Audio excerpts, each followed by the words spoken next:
is up? Bienvenue sur le podcast Conversation Awesome avec Karmakin. Mon nom est Claudia et ma mission avec ce podcast est de t'amener dans un monde d'inspiration, de découverte et d'apprentissage. À travers des épisodes solo ou avec invités, en français and in English, attends-toi à une panoplie de sujets et d'histoires variées en lien avec la santé, les habitudes de vie, le développement personnel et spirituel et tout ce qui peut t'aider à vivre une vie awesome, épanouie selon tes termes. I am honored and so grateful that you're here. Merci de partager le podcast en grand nombre, de t'y abonner et de laisser 5 étoiles et un review sur ta plateforme d'écoute préférée. All right, let's dive in dans la nouvelle conversation de la semaine et merci encore d'être à l'écoute. You're awesome.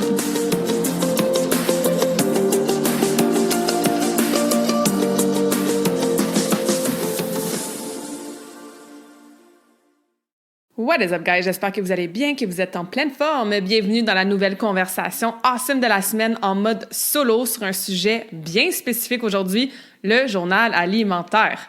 Avant de peser sur Next ou d'arrêter d'écouter le podcast parce que toi, t'as haï ça faire un journal alimentaire puis tu roules des yeux quand t'entends ces deux mots-là puis que ça te stresse d'écrire qu'est-ce que tu manges, ben c'est justement pour ça, entre autres, que j'ai décidé de faire un épisode de podcast sur ce sujet-là. C'est une conversation que j'ai avec presque toutes mes clientes. J'ai cette conversation-là avec toutes mes clientes qui ont du coaching en nutrition avec moi. Et je pense que c'est important de peut-être changer notre regard, notre intention, notre mindset, notre approche par rapport au fameux journal alimentaire. Donc, je voulais faire cette conversation awesome-là pour vous expliquer un petit peu, moi, ma philosophie, mon approche, la façon que j'intègre le journal alimentaire dans mon coaching avec mes clientes, avec les do's and don'ts. Hein? Qu'est-ce que je propose de faire avec le journal et pourquoi? Et qu'est-ce que je propose de pas vraiment faire, tu sais, en faisant un journal alimentaire pour toutes sortes de raisons que je vais expliquer aujourd'hui. Donc, en ce moment, si jamais tu aurais comme envie de optimiser ce que tu manges, de peut-être perdre du gras, de peut-être éliminer, réduire certains problèmes digestifs que tu ressens, si tu as l'impression que tu manges tout le temps la même affaire, si tu as des cravings des fois qui sont pas vraiment expliqués, que tu as de la misère à gérer, si tu auras envie de manger plus en pleine conscience, de façon intentionnelle, peut-être que tu es dans un nouvel horaire, puis que ton horaire de bouffe a changé, que tu as l'impression que peut-être tu sautes des repas ou que tu grignotes toute la journée. Bref, pour toutes ces raisons et autres, que j'ai peut-être pas nommé, ben la conversation peut t'aider. Je pense que chaque personne qui mange en ce moment, donc j'espère que c'est tout le monde. Évidemment, si vous ne mangez pas dans la vie, vous ne seriez pas en mesure de m'écouter en ce moment. Mais je pense que chaque personne qui mange devrait, à un moment donné dans sa vie, faire un journal alimentaire. Ne serait-ce que juste pour avoir des données puis de l'information un peu plus objective. Même si vous n'avez pas, encore une fois, nécessairement un objectif de perte de gras ou des problèmes de digestion, je pense que c'est un outil qui peut vraiment nous servir. Un peu comme, tu sais, faire le ménage du printemps puis faire l'inventaire de, je sais pas moi, le nombre de souliers que tu as dans ton garde-robe ou le linge que tu as ou de, tu sais, je sais pas moi, le tiroir avec plein de Tupperware dedans, ben de remettre un petit peu d'ordre là-dedans, d'observer objectivement qu'est-ce que tu as, qu'est-ce que tu fais, qu'est-ce qui compose, représente, est intégré dans ton quotidien. Encore une fois, on mange à tous les jours, souvent plusieurs fois par jour. Fait que de temps en temps, de faire un genre de petit check-in, check-up avec cette habitude de vie qu'on fait vraiment, vraiment souvent, je pense que c'est pertinent puis important. La prise de conscience, de toute façon, c'est toujours la première étape à n'importe quoi. Puis de s'arrêter de temps en temps pour s'observer dans ces différentes sphères de vie-là, ces différents piliers-là, ces différentes habitudes-là, ben c'est important aussi, tu sais. On peut avoir des surprises, on peut avoir des confirmations, on peut réaliser des choses qu'on n'avait peut-être pas réalisées, surtout si on est dans un mode de vie peut-être moins conscient ou qui va vite ou qui est parsemé de plein d'affaires du matin au soir. Fait que bref, tout ça pour dire que je pense que oui, ça peut être pertinent pour tout le monde de faire un journal alimentaire, mais il faut le faire de façon consciente et intentionnelle, puis c'est ça aussi le but de la conversation aujourd'hui. Moi, personnellement, d'écrire qu'est-ce que je mangeais, ça a fait partie des facteurs qui m'ont amené dans mes troubles alimentaires. Fait que là, t'entends ça, puis tu fais comme, OK, Claudia est en train de nous dire de faire un journal alimentaire, sauf que ça a été un facteur qui a trigger ses troubles alimentaires à elle. Ah, ça fait pas de sens. Ben c'est justement pour ça que je veux faire cette conversation-là, parce que la façon que je l'ai faite dans ma début vingtaine versus la façon là que je le ferais moi personnellement ou que j'invite mes clientes à le faire, my God que c'est différent. Un peu comme le chiffre sur la balance, ça reste à ce jour, je pense, mon épisode de podcast ou un de mes épisodes de podcast les plus populaires, hein, pourquoi perdre du poids ne devrait pas être ton objectif. Je pense que de mémoire, c'est le numéro 19. Ça reste à ce jour un de mes épisodes de podcast les plus populaires parce que ça l'aide tellement de femmes à revoir leur relation avec le mot du chiffre, sa balance. Ben, c'est un peu dans cette vibe-là que je vais amener le sujet du journal alimentaire aujourd'hui, de vous aider à revoir votre relation avec le journal pour que vous puissiez vous en servir comme un outil qui va vous aider avec votre santé. Donc, on va commencer là, hein? Pourquoi on ferait un journal alimentaire? Donc, je vous ai parlé des 12, hein, des raisons qui seraient valables, qui seraient valides, qui seraient positives. Les don'ts, les raisons de faire un journal alimentaire qui sont pas, selon moi, alignées, pertinentes, bonnes. Puis, OK, je vais faire une parenthèse là tout de suite. C'est sûr que ça, c'est mon approche à moi en tant que coach en nutrition. Il y a plein d'autres gens qui coachent en nutrition. Il y a des coachs en nutrition, il y a des diététistes, il y a des naturopathes, il y a des nutritionnistes. On a plusieurs titres qui travaillent la nutrition des gens, les habitudes alimentaires, etc. Et chaque personne peut avoir sa philosophie et sa façon de faire. Moi, c'est la mienne. Si ça te parle, cool. Si ça te parle pas, cool aussi. Je pense que si tu écoutes le podcast, c'est parce que tu vibes un peu avec ma façon d'approcher la santé, ou peut-être que tu veux apprendre des nouvelles façons aussi, mais ça veut pas dire que j'ai la solution pour tout le monde, right? Parce que, par exemple, une des raisons, moi, que je trouve que c'est pas une bonne raison de faire un journal alimentaire, c'est pour compter les calories. Mon épisode 119, celui-là, je me souviens du chiffre, 119, faut-il compter les calories? C'est 58 minutes, genre, que je rentre en profondeur sur le sujet. Donc, je vais pas répéter pourquoi moi, je ne fais pas compter les calories à mes clientes et que moi, personnellement, je compte pas mes calories. Mais je trouve, personnellement, que décider de faire un journal alimentaire juste parce que tu veux compter tes calories, ben c'est voué à pas être maintenu sur le long terme. C'est voué à rajouter probablement une grosse source de stress dans ton quotidien. La marge d'erreur est vraiment grande. Même si tu utilises une application mobile, que tu pèses ta nourriture, que tu rentres le plus de détails sur ce que tu manges, la pomme que tu as mangée était peut-être 45 calories, puis dans l'app, ça dit qu'elle était 55 ou 35. Puis ça, on parle d'un aliment. Fait qu'imagine l'accumulation de tous les aliments. À la fin de ta journée, t'as-tu mangé 1800 calories ou genre 2000 ou 1600? Puis y a-tu vraiment quelqu'un qui veut compter ses calories le reste de ses jours puis rentrer tout ça en détail dans un journal alimentaire? Ben, je pense pas. Donc, est-ce qu'on prend note les portions? Absolument. Est-ce qu'on est plus conscient de la quantité de nourriture? Absolument. Est-ce qu'on fait un journal alimentaire simplement pour trouver un nombre de calories qu'on doit manger, compter nos calories puis s'assurer qu'on respecte ça? Moi, je pense que non. Donc, ça serait un don't. Une autre raison qui serait pas valable de faire un journal alimentaire, c'est pour te juger et pour te taper sa tête. Si, à quelque part dans ton journal, c'est écrit que tu as bu du vin ou que tu as mangé du chocolat.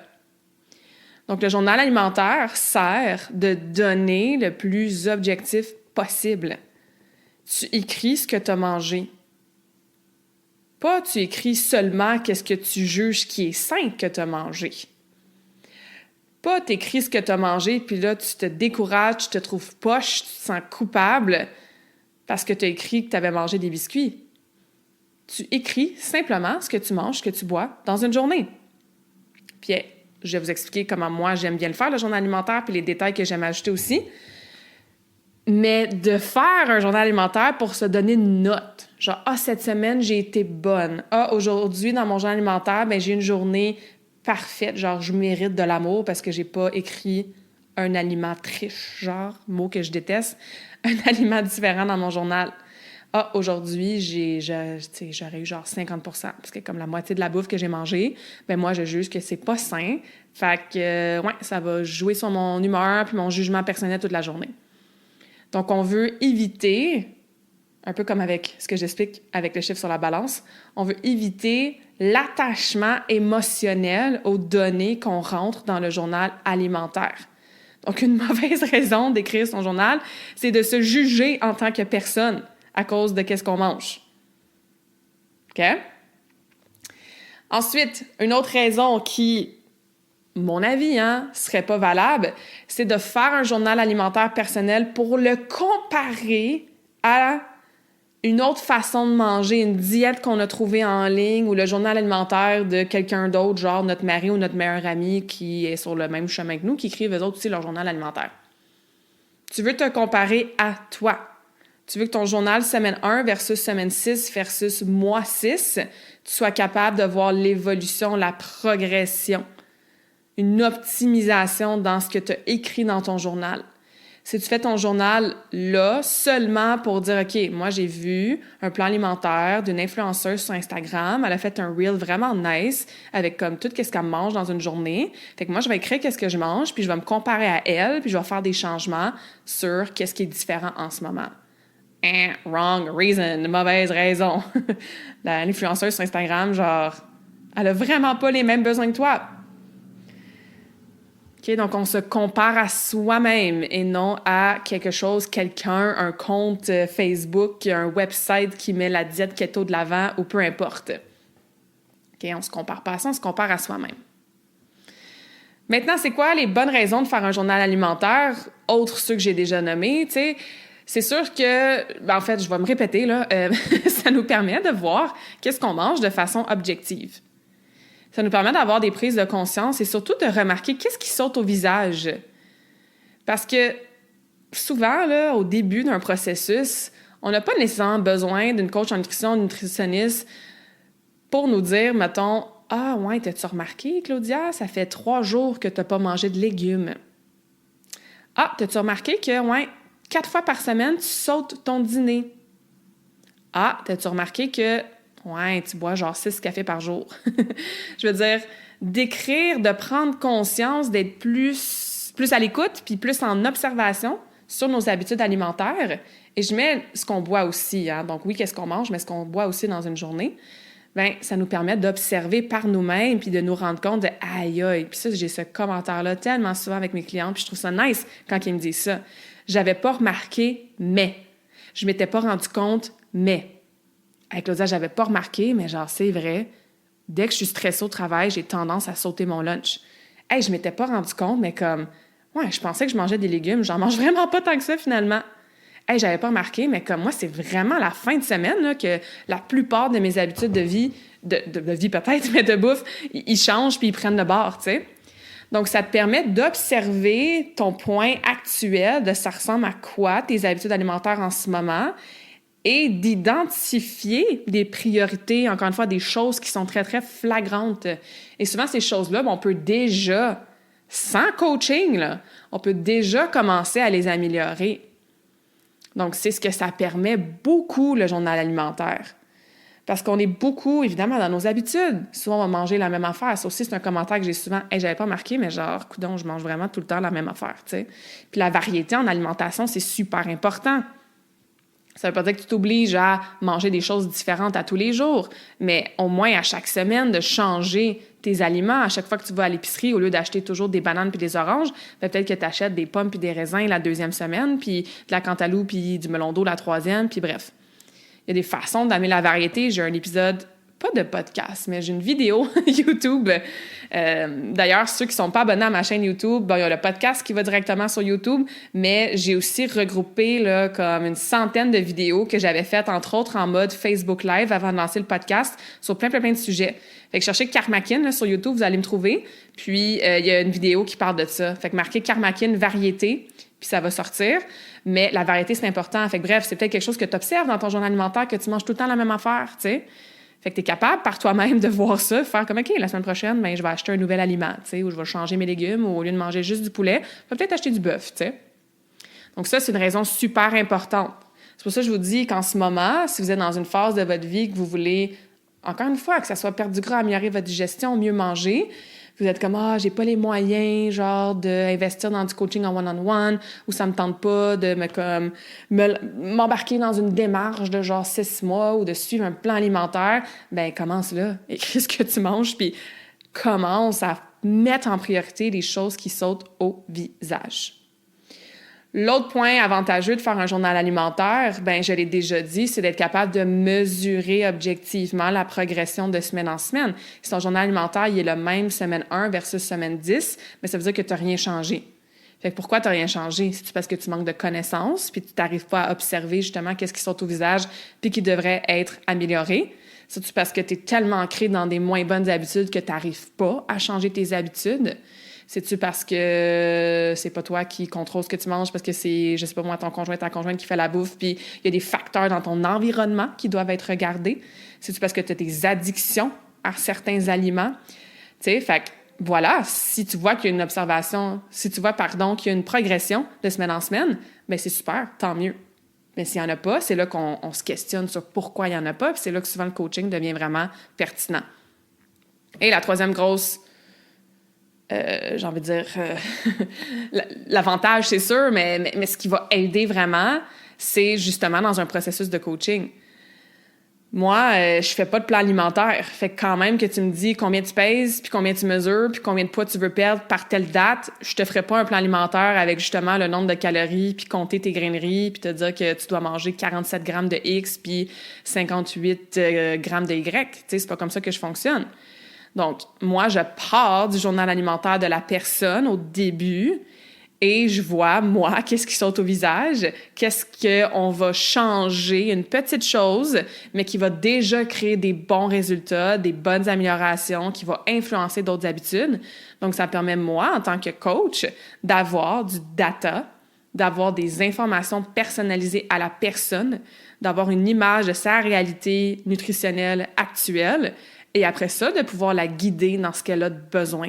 Si ma cliente, elle a des déjeuners qui sont déjà awesome, avec plein de bonnes protéines, des bons gras, des fibres, sauf que c'est au niveau de la collation d'après-midi puis le souper, genre à partir de 3 heures que là, ça se gâche, avec beaucoup trop de sucre, de grignotage, d'alcool, ben, je veux dire, je commencerai pas par le déjeuner, il est déjà optimal. On va commencer par la collation d'après-midi, par exemple, ou on va commencer par rajouter, je sais pas moi, des fibres dans son souper pour qu'elle diminue, genre, le sucre, ou tu sais, peu importe. Fait que si vous êtes en processus ou en accompagnement en ce moment, que ce soit avec moi ou n'importe qui, ben ça nous aide à vous aider. Fait que c'est pour ça que j'adore utiliser le journal alimentaire comme outil. Maintenant, comment moi je propose de le faire? La réponse, c'est ça dépend. Le journal alimentaire, selon moi, encore une fois, ne devrait vraiment pas vous prendre 3 heures par jour. Ça ne devrait pas être une corvée. Ça ne devrait pas être chiant faire votre journal alimentaire. Ça ne devrait pas être tellement prenant comme temps, comme énergie, frustrant, puis genre, que vous le faites pendant 2 jours, puis après ça, vous arrêtez. Ça devrait pas non plus être quelque chose que vous dites « Oh man, je vais être obligée d'écrire tout ce que je mange à tout jamais du matin au soir pour le reste de mes jours. » C'est un outil qui est temporaire, que tu peux réutiliser quand tu en as besoin. Fait qu'en ce moment, si vous m'écoutez, ça fait vraiment longtemps que vous n'avez pas écrit votre journal alimentaire, peut-être que c'est un bon timing pour le faire pendant quelques jours. Donc, c'est ça l'approche. Il faut que ça soit fait de façon fluide, il faut que ça soit fait de façon plus facile pour vous. Il faut que ça soit fait avec une méthode qui vous convient, qui fait en sorte qu'il n'y a pas trop d'obstacles. Dans le sens que si ça te prend full de temps à le faire, tu le feras pas. Si tu utilises une application mobile, puis ça te prend 10 minutes de trouver quel poulet tu as mangé, ben c'est chiant, genre, de perdre du temps à trouver quel poulet on a mangé, fait que tu le feras pas. Fait que moi, je propose toujours plein de façons différentes à mes clientes de le faire et je vous en nomme quelques-unes, donc vous allez pouvoir trouver la façon qui vous convient. Donc, moi, j'utilise Total Coaching, qui est une plateforme de coaching avec toutes mes clientes. Toutes mes clientes, ils ont leur profil personnel, où est-ce qu'ils ont la messagerie avec moi, ils ont les check-ins à chaque semaine, ils ont leur calendrier dans lequel on met tout. Que ce soit le nombre de pas, le tour de taille, le journal alimentaire, les programmes d'exercice, des habitudes précises qu'ils veulent travailler, des vidéos. On met vraiment tout dans le calendrier de saines habitudes de vie. Il y a une fonction sur ma plateforme, sur l'app que j'utilise pour faire le journal alimentaire. De façon très transparente, j'ai des clientes qui adorent ça. Ils s'en vont dans l'app, ils cherchent, mettons, ils ont mangé une pomme, ils cochent la pomme, ils glissent ça dans leur déjeuner, ils sauvegardent ça, merci, bonsoir. J'ai des clientes qui vont mettre les photos de ce qu'ils mangent dans leur journal alimentaire sur ma plateforme. Donc, parenthèse, prendre des photos de ce que vous mangez, c'en est une façon de faire votre journal alimentaire. C'est rapide, c'est quick, Après ça, à la fin de ta journée, tu peux regarder les 3-4 photos de la bouffe que tu as mangée. Tu peux te faire un petit dossier dans ton cellulaire. Donc, prendre des photos de ce que tu manges, si pour toi, c'est plus facile, ben super, vas-y comme ça. Fait que moi, j'ai des clients qui vont prendre des photos, puis après ça, ils vont mettre la photo directement sur la plateforme de Total Coaching. Après, j'ai aussi des clientes qui détestent le journal alimentaire sur Total Coaching, puis c'est bien correct parce que effectivement, des fois, on va chercher poulet, puis il y a genre 30 options de poulet. C'était-tu une cuisse, une poitrine, c'était-tu frit, c'était-tu... Tu sais, à un moment donné, des fois, on trouve pas exactement ce qu'on a mangé, puis là, ça devient un petit peu frustrant. Puis pour les perfectionnistes dans la salle, ben des fois, ça nous frustre de pas trouver exactement ce qu'on a mangé, tu sais. Donc, finalement, on arrête de faire le journal alimentaire pour ça. Donc, j'ai des clientes qui préfèrent utiliser d'autres méthodes. Des fois aussi, on mange des repas qui sont composés de plein d'affaires, fait que ça peut devenir long tout trouver sur une application mobile. Je sais pas, moi, tu as fait une recette genre Pokéball, fait que là, il faut que tu trouves tous les ingrédients, faut que tu trouves les ingrédients de ta petite sauce, peut-être que tu as fait une recette avec genre vraiment plein d'aliments que tu manges pas souvent, tu sais, bref. Des fois, tu es au resto, tu sais, tu n'arrives pas à trouver exactement ce que tu as mangé au resto sur l'app. Fait que c'est toutes des bonnes raisons de ne pas nécessairement aimer ça, rentrer les aliments sur une application mobile, que ce soit celle que j'utilise avec mes clientes. Il y a MyFitnessPal qui est super populaire aussi, tu sais. Et l'autre raison aussi pourquoi des fois les clientes n'aiment pas utiliser l'app, c'est parce que, évidemment, la plupart des applications, ils vont te donner tous les chiffres. Donc, ton nombre de calories, ton nombre de glucides, ton nombre de protéines, ton nombre de lipides, il y en a qui rentrent aussi même dans tous les minéraux, les vitamines, etc. Et moi, je dis toujours à mes clients, si tu utilises l'app, je veux absolument que tu ignores, que tu oublies la section à gauche avec toutes les données. Parce que quand tu vas rentrer ton poulet, quand tu vas rentrer ta pomme, bien, ça va se calculer automatiquement. Par contre, on revient à ce que j'ai dit au début, la marge d'erreur est tellement grande que, encore une fois, le poulet que tu as mangé, c'était-tu vraiment genre 200 calories ou c'était 400? Puis, encore une fois, peut-être que ça peut rajouter de la pression de voir ces chiffres-là. Puis là, tu vois une ligne rouge, genre, qui dit que tu as busté ton nombre de glucides pour la journée. Fait que là, encore une fois, tu reviens dans un discours interne de tu te sens mal. Là, je mange trop de glucides. Puis là, mon Dieu, ça me dit que je suis supposée manger 2000 calories. Et là, j'en ai mangé 2400. C'est pour ça que je vais engraisser. Bien, ce mindset-là, genre, c'est souvent suffisant pour pas perdre du gras. Tu sais, il y a, oui, le quoi qu'on mange, mais aussi dans quel état on mange des choses qui affectent notre digestion, qui affectent notre taux de cortisol, qui affectent littéralement si on va perdre du gras ou non. Donc, si ça rajoute un stress, une pression de voir ces chiffres-là, puis c'est des chiffres, je vous le rappelle, qui sont zéro personnalisés à vous, là. Oui, des fois, encore une fois, tu peux genre mettre ton poids, ta grandeur, ton niveau d'activité physique, mais tu sais, bon, avec AI, il y a plein d'affaires qui sont déjà sur le marché, j'ai envie de dire, que moi, j'ai pas plongé dedans, puis je pense pas que je vais le faire non plus, mais il y en a qui sont des geeks là-dedans, puis j'ai assisté à un webinaire la semaine passée que j'ai écouté comme un peu de travers parce que c'est pas la chose qui m'intéresse le plus, mais je trouvais ça quand même intéressant, puis tu sais, j'étais curieuse aussi de voir qu'est-ce qui se mijotait, justement, sur ce genre d'application-là. Puis c'est fou, là, ça va être de plus en plus précis, évidemment. On va pouvoir aller chercher ces données-là, tu sais, mais monsieur, madame, tout le monde, bon, faut plonger dedans. Tu sais, moi, je le fais pas encore, je sais pas si je vais le faire. Si toi, tu veux te lancer là-dedans, dans des applications avec AI qui track encore plus tous ces détails-là, vas-y. Mais encore une fois, je pense pas que, tu sais, avoir une alimentation saine, ça veut dire de tout calculer au gramme près. Tu sais, en tout cas, encore une fois, c'est mon approche. Donc, bref, tout ça pour dire que de faire son journal alimentaire sur une application mobile, ça peut être un yay ou ça peut être un nay. Puis si toi, t'aimes pas ça, puis que c'est comme non parce que c'est trop long, je trouve pas qu'est-ce que j'ai mangé, les chiffres, les données, ça me stresse, etc., bien, tu peux prendre des photos. Tu peux l'écrire papier, crayon. Ben oui, ça existe encore, ça, hein, papier, crayon. Moi, j'ai des clientes qui ont leur petit journal, ils écrivent ça, papier, crayon, ils prennent une photo de leur journée, puis ils m'envoient ça à chaque jour, la photo de ce qu'ils ont écrit dans leur cahier. Tu peux, j'ai des clientes qui se font des fichiers Excel qui vont me partager sur Google Drive. Fait que il y en a même qui vont mettre des photos dans le fichier Excel. Il y en a qui vont juste écrire à la main qu'est-ce qu'ils ont mangé, puis ils vont me partager ça. Fait que je vais avoir accès. Il y en a qui vont écrire leur journal alimentaire dans les notes de cellulaire. C'est super simple. On a notre cellulaire toujours avec nous. Fait que tu ouvres ton cellulaire, tu vas dans les notes, tu marques la date, tu tapes « OK, j'ai mangé 2 œufs, une pomme, etc. » Tu pas ça la même chose. Ils prennent un screenshot ou ils font un copier-coller puis ils m'envoient ça sur l'app. Donc, bref, il y a différentes méthodes pour écrire votre journal alimentaire.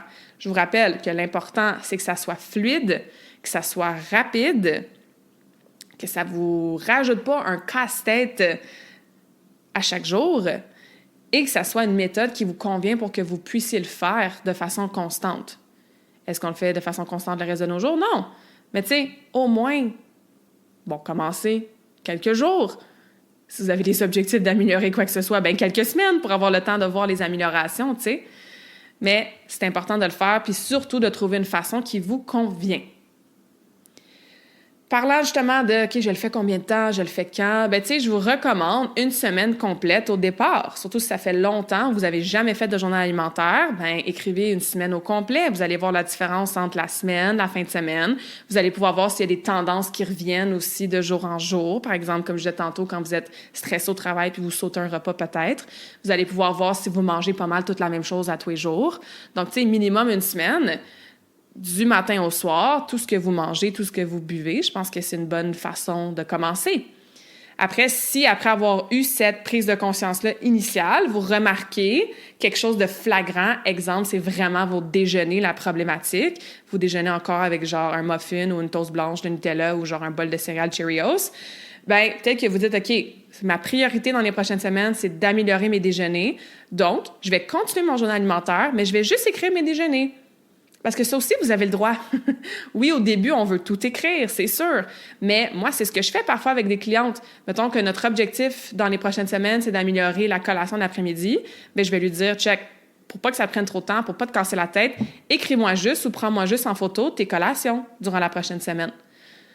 Tu sais, si toi, c'est vraiment ta consommation de café que tu veux améliorer, réduire, puis tu veux boire plus d'eau, peut-être que pendant une semaine ou deux, tu n'écris pas ce que tu manges, tu fais juste écrire ce que tu bois. Fait que ça aussi, c'est possible de tracker, de faire le suivi de l'habitude précise qu'on est en train de travailler. Puis si ça n'améliore pas, après une semaine, après 2 semaines, après 3 semaines, c'est là qu'il faut peut-être faire un petit peu de recherche, voir c'est quoi des trucs. Il faut peut-être revoir nos stratégies. Il faut peut-être justement engager quelqu'un pour travailler avec nous en coaching. OK? Donc, minimum une semaine. On regarde qu'est-ce qui saute au visage. Après ça, peut-être qu'on continue pendant plusieurs semaines parce qu'on a des objectifs à améliorer ou peut-être qu'on continue avec 1 ou 2 habitudes précises, spécifiques. Mais c'est un minimum. Un minimum d'une semaine, je pense que ça peut être super pertinent pour, encore une fois, ces prises de conscience-là. Donc, on a parlé de pourquoi faire un journal alimentaire et pourquoi, en fait, les bonnes raisons et les moins bonnes raisons de faire un journal alimentaire. On a parlé de quelle modalité, comment l'écrire, tu sais, qu'est-ce qu'on peut utiliser comme outil. On a parlé de, la durée, tu sais, on devrait faire ça combien de temps, quand, quoi, on ne va pas rentrer en détail, on s'en va là après. Et on va y aller tout de suite. Qu'est-ce qu'on écrit dans notre journal alimentaire, au-delà de qu'est-ce qu'on mange, qu'est-ce qu'on boit, si on n'écrit pas nos calories, tu sais, ou si on ne veut pas compter nos calories. Fait que moi, au début, pour se mettre dans le beat, pour se mettre dans l'habitude, tu sais, pour pogner notre momentum, pour pas que ce soit trop compliqué, moi, ce que j'encourage mes clientes à faire, c'est d'écrire le quoi. Donc, qu'est-ce qu'elles mangent? C'est quoi la nature de l'aliment? Et la portion à peu près. Fait que souvent, là, on commence juste avec ces données-là. Fait que c'était quoi? C'était-tu des œufs? C'était-tu des Rice Krispies? C'était-tu du McDo? C'était-tu un steak? C'était-tu un poisson? Un saumon? Bref, on comprend. Et la portion à peu près. Puis je dis à peu près parce que, encore une fois, on ne veut pas passer 1 million d'heures à peser notre nourriture puis à compter nos grains de riz. Donc, si c'était œuf, c'était-tu 1 œuf, 2 œufs, 3 œufs? Si c'était une salade, c'était-tu comme 4 feuilles d'épinards ou genre 2 bonnes poignées? Si tu as mangé une poitrine de poulet, c'était-tu une poitrine grosseur normale ou genre le tiers d'une poitrine de poulet? Si tu t'es fait un smoothie, il y avait quoi dans ton smoothie? Une demi-banane, une banane au complet, une scoop de protéines, une demi-scoop de protéines, une tasse à peu près de lait d'avoine ou une demi-tasse? Si tu as mangé des pâtes pour souper, des pâtes, ça me dit pas grand-chose.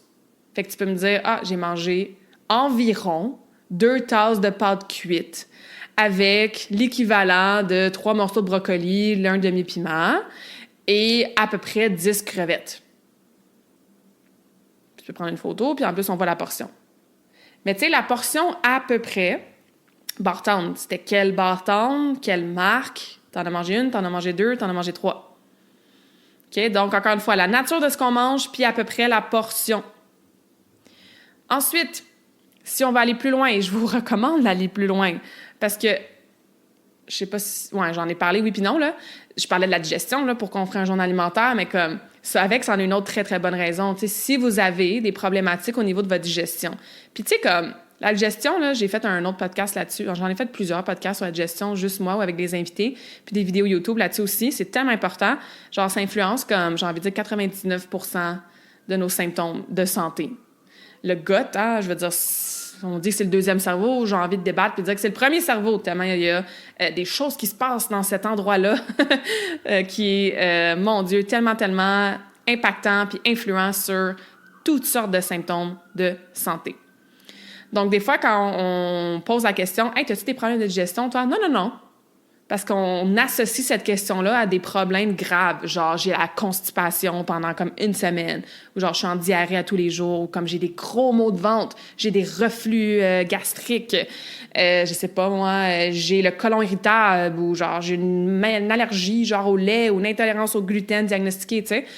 Fait que oui, ça fait partie évidemment des problématiques en lien avec la digestion, mais il y a beaucoup de choses plus subtiles qu'on n'associe pas tant à ça. Genre des boutons sur le menton ou ailleurs, mais tu sais, souvent sur le menton, ça peut être une petite intolérance aux produits laitiers, entre autres.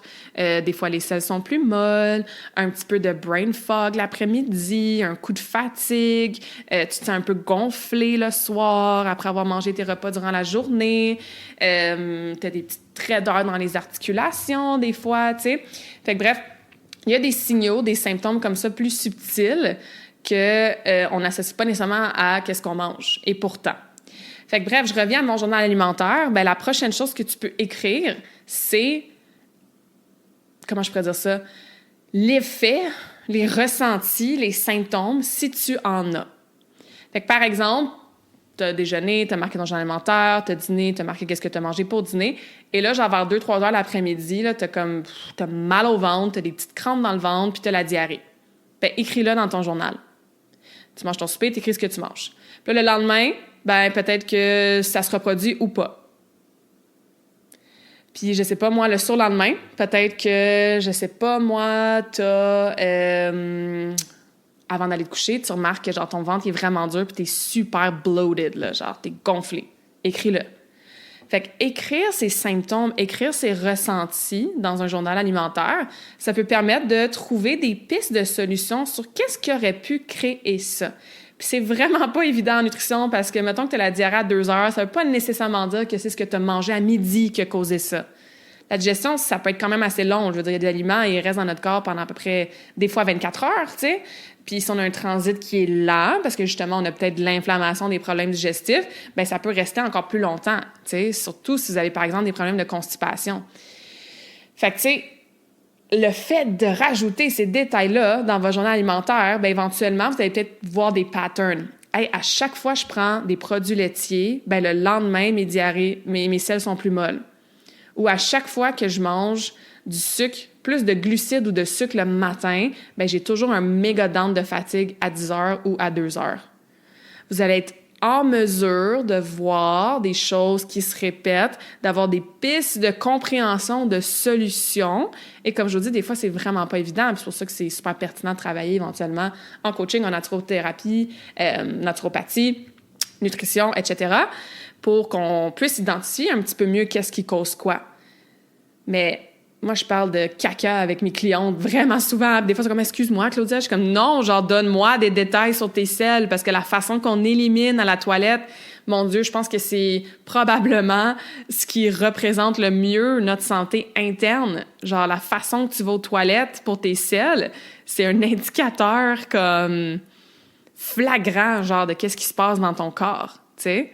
Fait que dès que t'es pas régulière, que c'est plus mou, que c'est plus dur, que c'est plus difficile, que ça te cause d'autres problématiques de douleur ou d'inconfort, bien, ça veut dire qu'il y a quelque chose là, dans ton gut, dans ton environnement interne que ça fonctionne pas, tu sais. Fait que est-ce que c'est accentué quand tu manges un tel type d'aliment? Est-ce que c'est mieux quand tu enlèves certaines choses? Bien, ton journal alimentaire va te permettre de voir ça éventuellement. Donc, écrivez vos selles, écrivez vos autres symptômes aussi, puis ça va vous aider à avoir des pistes de réflexion, de solutions. Puis après ça, à voir, encore une fois, s'il y a des patterns que, hey, à chaque fois que je mange ça, ben il y a ça qui se passe durant la journée ou le lendemain. Parce qu'il ne faut pas oublier qu'une réponse inflammatoire causée par ce qu'on mange, ça peut durer entre 2 heures et 2 semaines. Fait que des fois, tu sais, on réagit au niveau digestif, peut-être parce qu'on a mangé quelque chose il y a 3, 4, 5 jours. C'est pour ça que c'est pas évident. Hein? La nutrition, là, c'est pas juste, encore une fois, de suivre un plan alimentaire que tout le monde fait, qui est bien populaire sur les réseaux sociaux. C'est pas évident. C'est complexe. C'est pour ça que, tu sais, c'est beaucoup, beaucoup, beaucoup d'études. Puis même moi, genre, je veux dire, il y a tellement de choses que je sais pas. Tu sais, plus j'en apprends sur la nutrition, plus je me rends compte que j'en ai à apprendre. Puis c'est ce que j'aime, moi, dans ce pilier-là de la santé, tu sais. Mais bref, je m'écarte un petit peu. Revenons au journal alimentaire. Ça, ce serait l'autre chose que je vous conseillerais de tracker, de rajouter. Avant même d'avoir mentionné ça, j'aurais pu dire aussi l'heure à laquelle vous mangez. Moi, un pilier fondamental en nutrition, c'est la constance au niveau de la fréquence des repas. C'est quelque chose que je trouve qui est super important.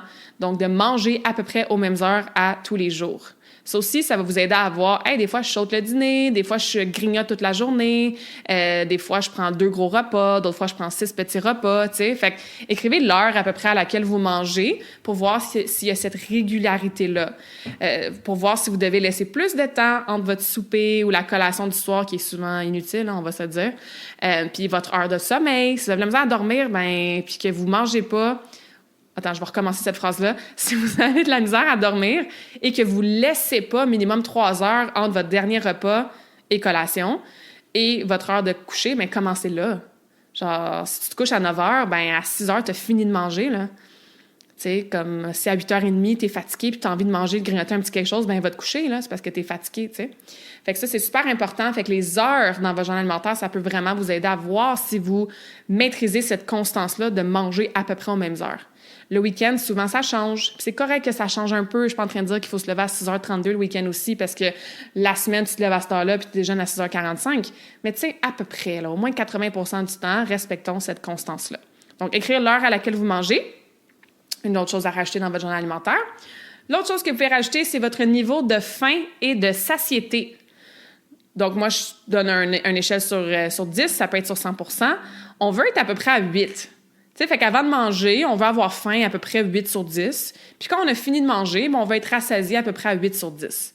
Si on a faim genre 10 sur 10 puis qu'on s'auto-mange, ben on va probablement manger trop vite, avaler tout rond, pas mastiquer et manger trop. Fait que c'est vraiment pas idéal. Et si on a faim genre 1 ou 2 sur 10, ben comme t'as pas faim. Fait que pourquoi tu te forcerais à manger si t'as pas faim?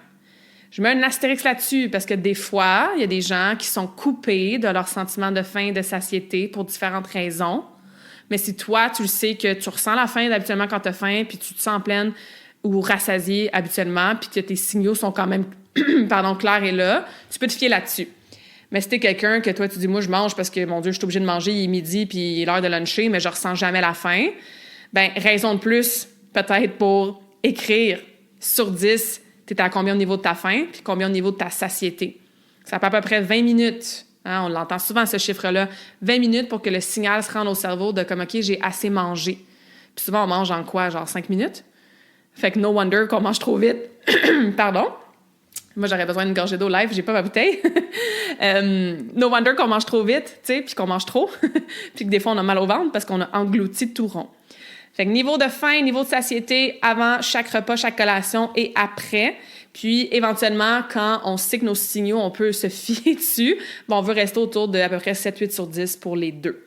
Parce que tu veux pas non plus, genre, trop manger tout le temps, puis là, t'as mal au ventre, puis là, tu regrettes. C'est sûr que ça t'indique littéralement que tu manges trop. Fait que ça en est une façon de savoir si je mange trop ou pas assez sans compter mes calories. Puis, regardons ça te permet d'être à l'écoute de ton corps, de reconnecter à tes signaux. Parce que des gens, des fois, qui sentent pas le signal de faim et de satiété, c'est parce qu'ils sont complètement déconnectés de leur corps.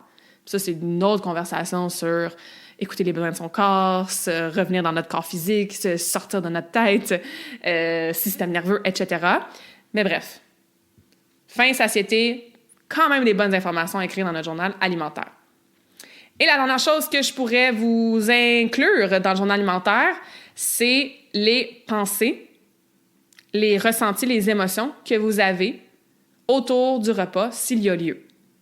Et ça fonctionne très bien pour les gens qui essayent d'améliorer leur relation à la nourriture. Des gens qui vont manger leurs émotions, des gens qui vont se gaver dans la nourriture, des gens qui vont sauter des repas, des gens qui vont se sentir coupables dès que c'est pas parfait dans leur nutrition puis qu'ils ont mangé un aliment différent, des gens qui sont influencés beaucoup socialement, des gens qui ont de la misère à se contrôler devant une quantité énorme de nourriture ou plus grande que qui sont habitués. Et ça, je pense que c'est le golden key de mon coaching, puis de l'approche plus saine à la nourriture. C'était quoi tes intentions quand tu as mangé ça? Comment tu t'es senti pendant et après? Et pourquoi tu as mangé ça? Exemple, tu écris dans ton journal alimentaire que tu as mangé des chips avec de la salsa, 3 verres de vin, le repas principal qui était, je sais pas moi, une brochette de poulet avec du poulet, ben évidemment du poulet, du riz, des légumes. Tu as mangé un cheesecake, puis plus tard dans la soirée, tu as mangé d'autres chips. Peut-être que moi, je lis ça, puis je me dis, OK, visiblement, c'est un repas qui est très, très riche en calories, en gras, en sucre, en sel, en portions, etc. OK, visiblement, il y a beaucoup d'aliments différents. Donc, elle vient de passer son 20% d'aliments différents dans la semaine, drette là, dans un repas et même plus, tu sais. OK, si j'ai que ça comme information, bien, c'est sûr que moi, je peux interpréter ça différemment. Mais si, dans le journal alimentaire, je lis aussi « Oh my God, quelle soirée awesome! Ça faisait longtemps que j'avais pas ri de même. Mon Dieu, j'ai vraiment trop bu, j'ai trop mangé, mais comme je bois full d'eau depuis hier. On a eu du fun. Mon Dieu, ça doit faire 2 ans que j'ai pas mangé un cheesecake comme ça. C'était tellement bon. Puis genre, aujourd'hui, là, c'est ça, je bois mon eau, je suis allée prendre une marche, puis comme j'ai hâte de manger mes légumes puis mes fruits, tu sais, comme quelle belle soirée. Et y a-t-il un problème à ce niveau-là? Non. Par contre, si je lis la même liste de nourriture qui a été mangée et que dans le journal alimentaire, je lis aussi « Claudia, je me sens vraiment, vraiment coupable. J'ai pas dormi de la nuit. Genre, j'ai mal au ventre, j'ai comme un point dans l'estomac. Genre, je savais que j'étais trop, mais comme aussitôt que j'ai commencé à manger les chips en entrée, je savais que j'allais déraper. Puis là, toute la soirée, j'étais pas présente parce que j'essayais d'arrêter de manger, de refuser le gâteau, de pas boire, mais comme c'était plus fort que moi. Puis là, aussitôt que je prenais une bouchée, ben je me disais « Colin, t'es pas une bonne personne, tu réussiras jamais, tu perdras jamais de poids. » Puis là, j'avais l'impression que tout le monde me regardait puis me jugeait. Puis genre, j'étais arrivée chez nous, puis comme j'ai pleuré, puis genre, j'étais allée me coucher. Puis là, ce matin, j'ai comme déjà mangé genre une crêpe avec du sirop parce que je crave encore du sucre. On s'entend, hein? Même soirée, même quantité de bouffe mangée, même nature d'aliments. Satiété dans les 2 cas, ça a topé le 10, là. On s'entend. Mais 2 situations complètement différentes. Complètement différentes. Donc, je vous donne cet exemple-là parce que là, la magie aussi du journal alimentaire. Quand on arrive à être en pleine conscience, à s'observer, à écrire, à décrire dans quel état on était quand on a mangé des aliments différents surtout. Tu sais, quand tu manges tes 2 œufs le matin, que tu manges à tous les matins, on n'en fait pas un big deal, là. Genre, c'est chill. Mais quand tu as des moments comme ça, où est-ce que tu manges plus, où tu manges des aliments différents, où tu manges des choses que toi, tu interprètes comme étant pas nécessairement alignées avec tes objectifs de nutrition de santé, ben, va creuser dans ton mindset, dans tes émotions dans lesquelles tu étais pendant et après le repas ou la soirée. Does that make sense? Je fais comme si j'attendais votre réponse à travers mon micro, tu sais. J'imagine que vous avez tous dit « Oui, ça fait du sens, Claudia! » Fait que bref, allez faire votre journal alimentaire, écrivez-moi si vous avez des questions et de le faire comme ça, avec ces raisons-là, vous allez voir, ça va devenir vraiment un outil génial d'écrire un journal alimentaire. Ça sera plus comme une corvée, ça sera plus une façon de vous juger puis de vous dire si vous êtes une bonne personne ou non. Ça va être comme « Hey! Wow! C'est un exercice de journaling, un exercice d'introspection, un exercice de collecte de données que je peux utiliser pour m'aider, pour améliorer mes choix alimentaires puis surtout ma relation avec mes choix alimentaires. C'est donc bien awesome et wonderful. Okay? C'est ça que je veux que vous ayez comme approche, comme vibe autour du fameux journal alimentaire. Donc, les do's, les don'ts, si ça vous parle, awesome, commencez ça. Si vous avez encore peut-être des, je sais pas, moi, pensées peut-être moins alignées ou peut-être un petit peu de sceptique ou vous avez peut-être peur de réécrire ce que vous mangez parce que vous avez peur que ça trigger vos troubles alimentaires que vous avez eus dans le passé, ben écrivez-moi, pour vrai, ça va me faire vraiment plaisir. Ça m'arrive souvent, c'est pour ça que j'ai toujours ce discours-là avec mes clientes par rapport au journal alimentaire. Je vous l'ai dit, là, d'entrée de jeu, moi, c'est ce que j'ai vécu. Le journal alimentaire, ça a littéralement causé des troubles alimentaires. C'était pas évidemment le seul facteur, mais je suis devenue obsédée à justement compter mes calories puis tout rentrer dans MyFitnessPal puis genre de capoter ma vie si genre j'avais busté mes calories puis là je me forçais à m'entraîner plus. C'était extrêmement malsain. Et là, aujourd'hui, ben pas juste aujourd'hui, mais depuis les nombreuses dernières années, ben c'est ça. On change notre discours, on change nos intentions, puis on change la façon de le faire. Et my God que ça l'aide, my God que ça aide de faire un journal alimentaire, mais effectivement, il faut écouter les do's and don'ts et s'écouter soi-même aussi surtout. Donc, voilà, je vous laisse là-dessus. Évidemment, je vais finir avec un petit quote, mais je veux juste vous rappeler que si vous avez besoin d'aide avec votre nutrition, j'ai évidemment du coaching en one-on-one où est-ce qu'on travaille tout ça, on optimise une chose à la fois, on est dans une stratégie d'ajout, on travaille les piliers fondamentaux en premier, on peaufine de semaine en semaine, on rajoute des bonnes choses pour que les moins bonnes choses prennent le bord sans qu'on soit jamais en mode tout ou rien, restriction, privation. Fait que c'est vraiment une approche qui est super appréciée par mes clientes. Et j'ai aussi une formation que tu peux faire à ton rythme sur mon site Internet. Donc, devenir experte des piliers fondamentaux en nutrition, karmakin.ca/formation nutrition. Vous allez le trouver facilement. Je le mettrai dans les notes du podcast aussi, là. Puis, c'est une vingtaine de vidéos de 10 à 20 minutes, fait des capsules éducatives avec justement un template pour faire votre journal alimentaire, avec vos niveaux de faim-satiété, avec vos pensées aussi, avec votre niveau d'énergie. Donc, des belles choses à écrire, à calculer avec le journal. Puis, j'inclus aussi un recueil d'une 50aine de recettes. Donc, ça, c'est sur mon site web. Vous pouvez faire ça à votre rythme et vous gardez accès, dans le fond, j'ai envie de dire à tout jamais.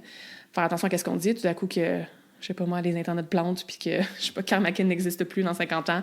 On dira pas à tout jamais, mais bref, vous gardez ça sur le long terme dans le sens que vous pouvez vraiment suivre la formation à votre rythme. Donc, il y a ça qui est une option beaucoup plus abordable que du coaching en one-on-one. Et du coaching en one-on-one, ben je fais aussi des reçus, comme vous savez peut-être, kinésiologie, naturopathie. Donc, ça peut aider si jamais vous avez des assurances qui couvrent ce genre de service-là. C'est un investissement pour votre santé aussi. Puis la nutrition, mon Dieu, ça influence tellement d'autres choses pour votre santé. Fait que vous méritez de bien manger pour vivre dans un corps en pleine santé. Alors, aujourd'hui, ça va être super classique, là, ma quote. Vous l'avez sûrement déjà entendu. D'Hippocrate, « Let food be thy medicine and medicine be thy food ». Hein, donc, c'est ça, la nutrition, les aliments, la façon qu'on se nourrit, ça peut littéralement amplifier, même déclencher des maladies, mais ça peut aussi agir comme médicaments de la nature, comme choses qui vont nous aider à guérir vraiment from the inside out. Et ben c'est ça fait partie de ma mission que chaque personne puisse au moins une fois dans leur vie ressentir c'est quoi vivre avec une santé intérieure, une santé du gut, une santé digestive qui est au plus optimale. Puis je pense vraiment que le journal alimentaire, ben c'est une bonne place pour commencer. Fait que bon journal alimentaire à tout le monde, puis n'hésitez pas à me donner votre feedback.